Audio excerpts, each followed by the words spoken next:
What's up, guys? This is Ricky from Team Project Attraction, and I have with me the great Flye Hudson, lesbian pickup artist from Signbox.com. So she's going to get her insights to us of not only picking up women herself, but also the feminine aspect of where us guys are fucking up too. So what's up, Flye? How are you?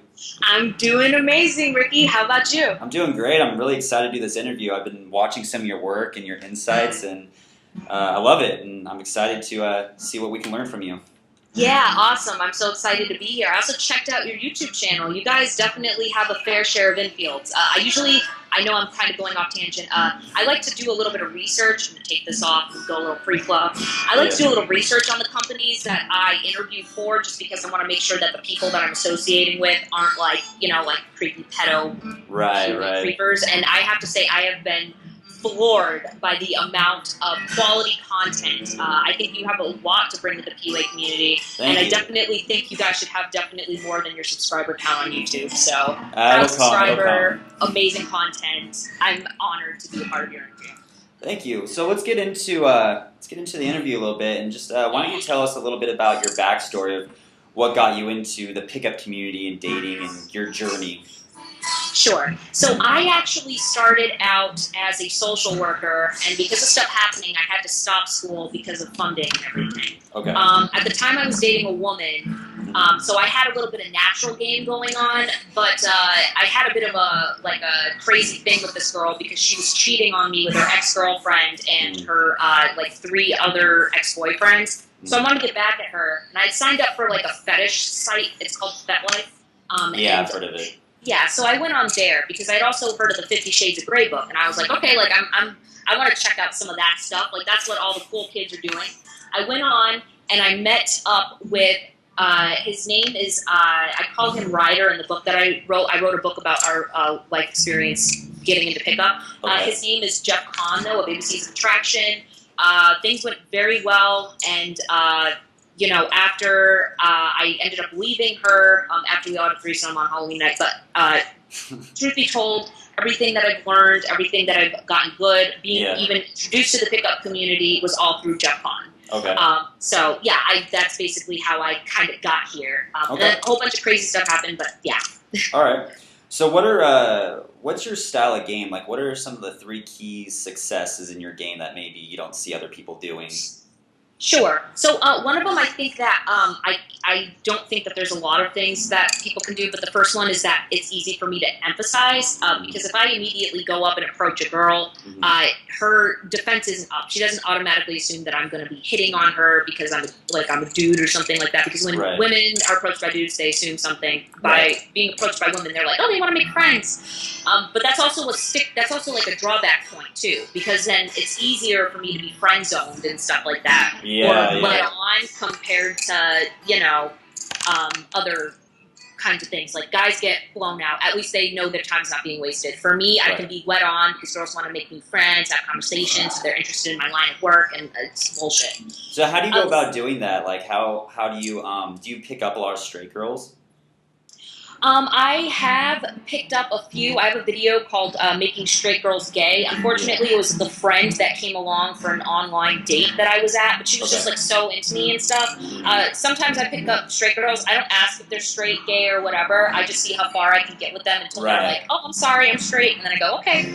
And then try to weasel my way out.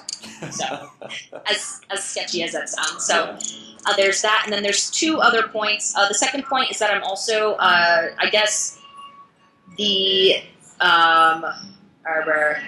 the type of work that I do is also kind of weird. So I've been a little bit involved in the sex industry with cam modeling and stuff. I haven't come out to anybody and pick up about that yet.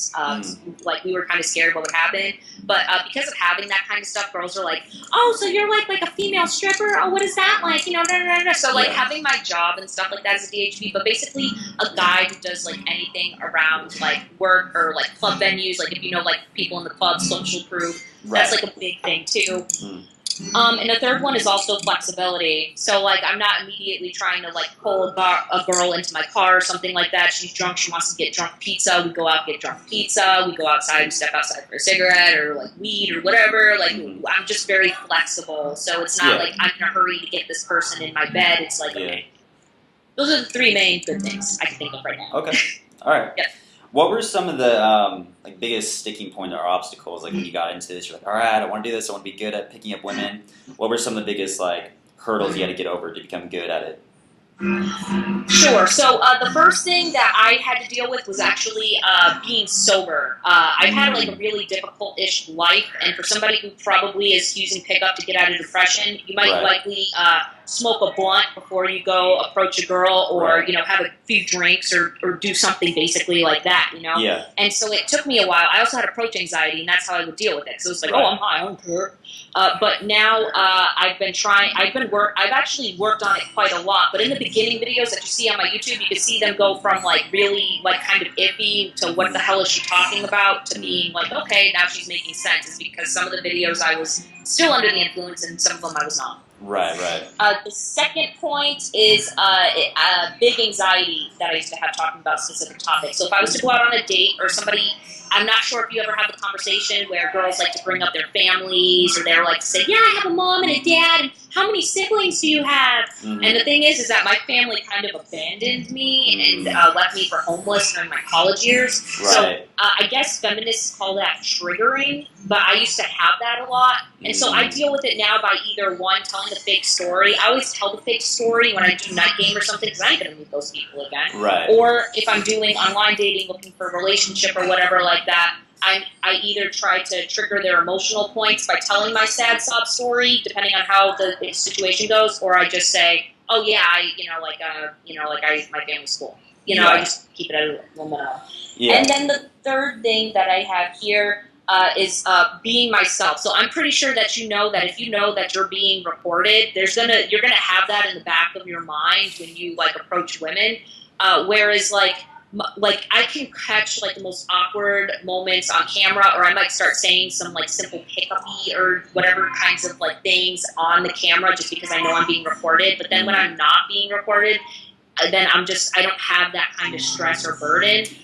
So I guess being myself in front of the camera is a bit of a sticking point. But I would say it's like maybe like a 15% sticking point, because I'm getting used to it now that I'm doing it more often. Right, so, you're pushing your comfort zone.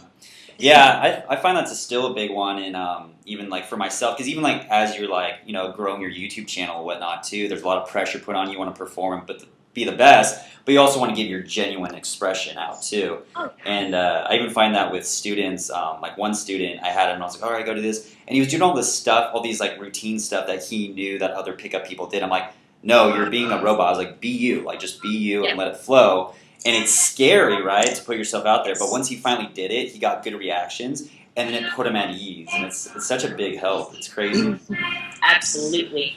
So what are some maybe other challenges, being a lesbian pickup artist that aren't really, I don't know, known or something like that? Like, what are some other challenges that you have that you've had to face? So I recently helped teach a boot camp with Jeff Kahn, actually. Okay. And the thing is that as a female pickup coach, this is also why I've been hesitant on offering boot camps again. We went to Las Vegas, and we had 5 students. So you'll have like 2 students running over talking to the bar to a few girls. You'll have 1 student running to the restroom.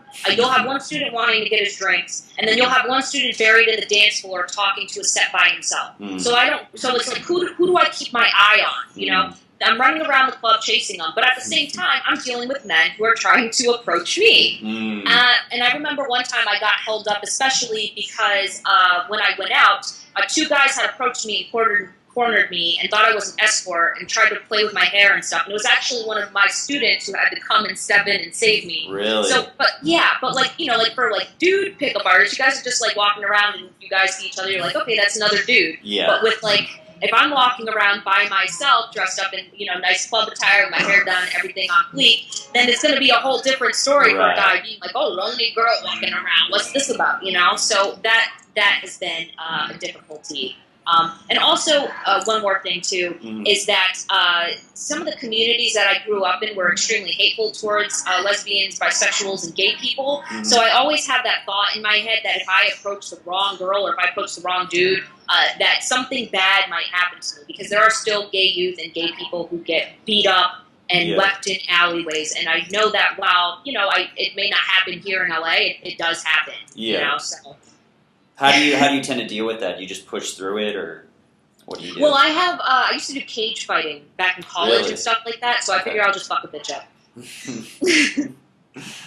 Sorry. It's really horrible to say, not very professional. Just telling it how it is.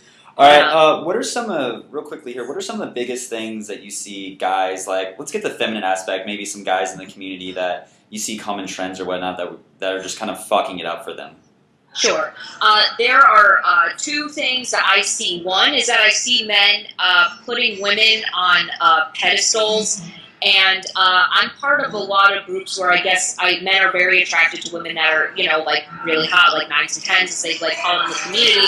And I'm a part of like groups where these girls exist. So like makeup groups and like Playboy groups. Like also, like I told you about the cam modeling. So obviously, like those women have to make their appearance very flashy. And the thing that they complain about is that dudes that are decent, they have decent jobs and stuff like that, approach them and they're shaking, or they're looking around, or like they're saying the same things over again, and they just kind of want to be talked to as people, but they also want somebody who's going to be confident. So by just having confidence and not giving a F if they like you, they're going to actually like you.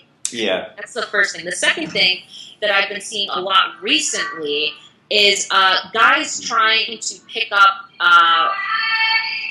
porn stars and escorts for sex. I think you should not waste your time with that, because obviously, number one, you can get a regular person, still a hot person, but like a regular person by doing game. Another thing too is that people don't consider that the fact that these people are escorts and porn stars is because they have bills to pay. They're doing it, if you find out that they're an escort, don't try to get it from them for free. They need to pay their bills. They have kids at home. Like if I go to, Filene's or some store and I ask you to give me some free Michael Kors bag or some shit, and you say no because your job is at jeopardy, that's the same thing that happens with those kinds of people. Maybe not necessarily some porn stars or whatever, because people still have the free will to choose. But most of the time, if people are saying that they're doing sex work, they're working. So, don't, let them work and try to game somebody else. Or if you just really want to waste your time, feel free, but it's just going to go basically not a lot of places. Right. Well, that's awesome. That's a lot of good insights. I love it. Real quickly, if people want to follow you or get in contact with you, how can they reach you? Yes, I have a YouTube channel, which is called The Lesbian Pickup Artist. I subscribe to your channel. Hopefully we can do an interview and I can get you on the channel too. They can also check me out at sonicbox.com under the name Flye Hudson, where from 6 a.m. to 2 p.m. now I give live pickup advice and do live text game and online game seminars.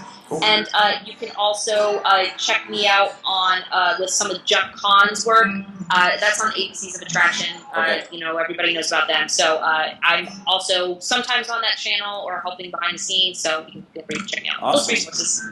Well, we thank you for your time. And guys, again, if you want to get in contact with Flye, I'll post some links down below. So check out her stuff. And we'll see you next time. Thanks, Flye. Thank you so much. Thanks, Ricky.